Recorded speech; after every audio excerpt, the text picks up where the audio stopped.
మన పిల్లల్ని మనం ఎంత బాగా చూసుకుంటామో అలాగే స్కూల్కి కూడా వెళ్తే స్కూల్లో అంతమంది పిల్లల్ని కూడా టీచర్స్ అలాగే చూసుకుంటారండి. టీచర్స్కి ఎంత ఇంపార్టెంట్ ఇవ్వాలో కదా తెలుసు కదా మీకు.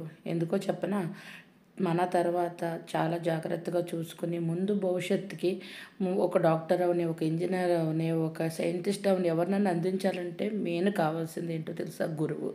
గురువు అంటే ఏంటి? టీచర్. టీచర్ అంటే మ్యామ్ అండ్ సార్, రెస్పెక్ట్ ఇవ్వాలి. Give respect and take respect అన్నారు కదా. ఎప్పుడూ కూడా టీచర్స్కి ఇంపార్టెంట్ ఇవ్వండి, రెస్పెక్ట్ ఇవ్వండి. టీచర్స్ ఉంటేనే మన పిల్లలు ఫ్యూచర్ బాగుంటుంది.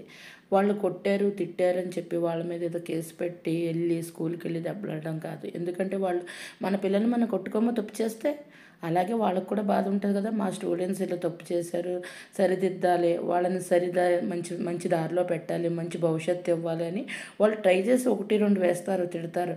దాని గురించి వరి అవ్వాల్సిన పనే లేదు. ఎందుకంటే మన పిల్లల భవిష్యత్తు బాగుండాలంటే తప్పకుండా టీచర్స్ సపోర్ట్ చేయండి.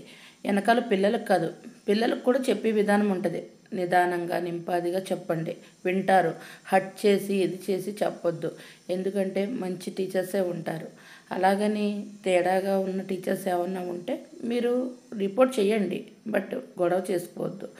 పిల్లల భవిష్యత్తు ముఖ్యం, వాళ్ళ ఫ్యూచర్ ముఖ్యం.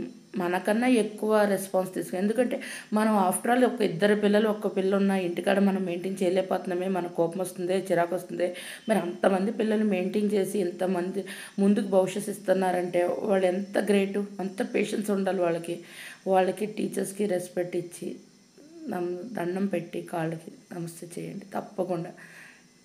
టీచర్స్ ఇస్ ఇంపార్టెంట్, దేశానికి ఎంతో అవసరం.